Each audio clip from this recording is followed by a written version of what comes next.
Baik, di sini kami akan menjelaskan mengenai gastroenteritis atau muntaber. Apa sih muntaber itu? Jadi muntaber merupakan salah satu penyakit yang mampu menyerang organ pencernaan manusia yang ditandai dengan cara buang air besar yang sangat tidak normal yang konsentrasinya berupa cairan atau setengah cair dan kandungan airnya lebih banyak dari fase pada umumnya. Selain itu, konsentrasinya bisa disertai dengan mual, muntah, frekuensi dari buang air besarnya tuh lebih dari 3 kali dalam sehari. Lalu penyakit tersebut berlangsung dalam waktu kurang dari 14 hari, yang mana muntaber ini ditandai dengan peningkatan volume frekuensi dan kandungan air pada fase yang seringkali menjadi penyebabnya, yaitu infeksi yang berupa virus, bakteri, dan parasit. Baik, selanjutnya kita membahas mengenai surveillance. Apa sih surveillance itu? Surveillance merupakan kegiatan pengamatan yang dilakukan secara terus-menerus dan sistematis melalui beberapa cara, diantaranya yaitu pengumpulan data, pengolahan data, analisis data, interpretasi, dan penyebarluasan informasi atau diseminasi. Selanjutnya akan dijelaskan rekan saya mengenai pengolahan dan pengumpulan data dalam kejadian penyakit muntaber. Pengumpulan data terbagi menjadi dua, yaitu ada data primer dan data sekunder. Adapun data primer diambil melalui wawancara yang dilakukan secara virtual. Dalam penelitian ini, peneliti menggunakan wawancara mendalam yang bertujuan untuk mengumpulkan data atau informasi dengan maksud mendapatkan gambaran lengkap tentang topik yang diselidiki. Sedangkan data sekunder diambil melalui dokumen penilaian perangkat pembelajaran seperti RPP. Pengolahan data kali ini kami mengambil dari klinik sanitasi, khususnya pada data penyakit muntaber yang dilakukan di Puskesmas 1 Kembaran, masih menggunakan sistem manual.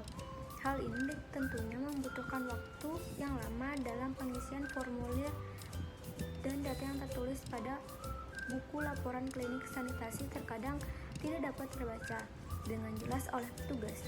Formulir pada buku laporan klinik sanitasi di Puskesmas 1 Kembaran masih belum sesuai dengan Permenkes nomor 13 tahun 2015 tentang penyelenggaraan pelayanan kesehatan lingkungan di puskesmas. Selanjutnya adalah analisis data.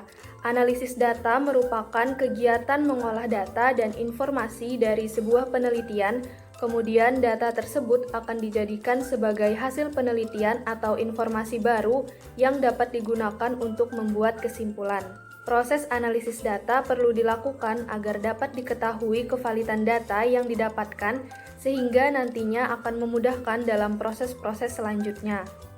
Analisis data juga merupakan sebuah upaya untuk mencari data, yakni proses lapangan dengan berbagai persiapan perlapangan, kemudian menata secara sistematis hasil temuan di lapangan, menyajikan temuan lapangan, dan mencari makna yang dilakukan secara terus-menerus hingga tidak ada lagi ditemukan makna lain yang dapat memalingkannya. Dalam hal ini, peneliti perlu meningkatkan pemahamannya terhadap kejadian atau kasus yang sedang terjadi.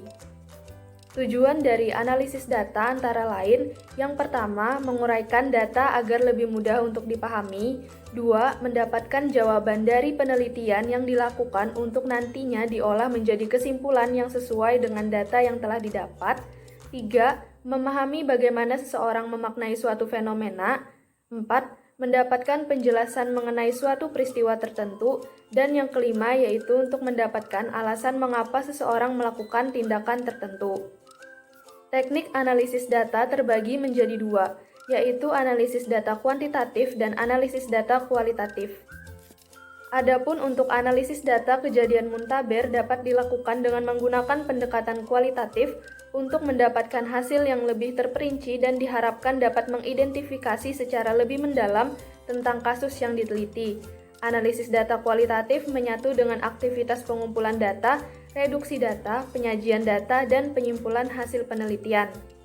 Analisis data kualitatif dapat berupa pemeriksaan keabsahan data berdasar kriteria tertentu, yakni atas dasar keterpercayaan, keteralihan, kebergantungan, dan kepastian. Masalah dalam penelitian kualitatif disebut juga sebagai fokus. Dalam menetapkan fokus, terdapat dua maksud tertentu yang ingin dicapai oleh peneliti, yakni penetapan fokus dapat membatasi studi dan penetapan fokus untuk memenuhi kriteria inklusi suatu informasi baru yang diperoleh di lapangan. Kegiatan analisis data kasus muntaber dapat dilakukan di puskesmas, rumah sakit, dinas kesehatan kabupaten kota, hingga pada dinas kesehatan provinsi. Fungsi dilakukannya analisis data kejadian muntaber misalnya adalah untuk mengidentifikasi ada tidaknya masalah. Selanjutnya adalah interpretasi data. Interpretasi data merupakan kegiatan memberi arti atau makna data sehingga menghasilkan kesimpulan yang relevan.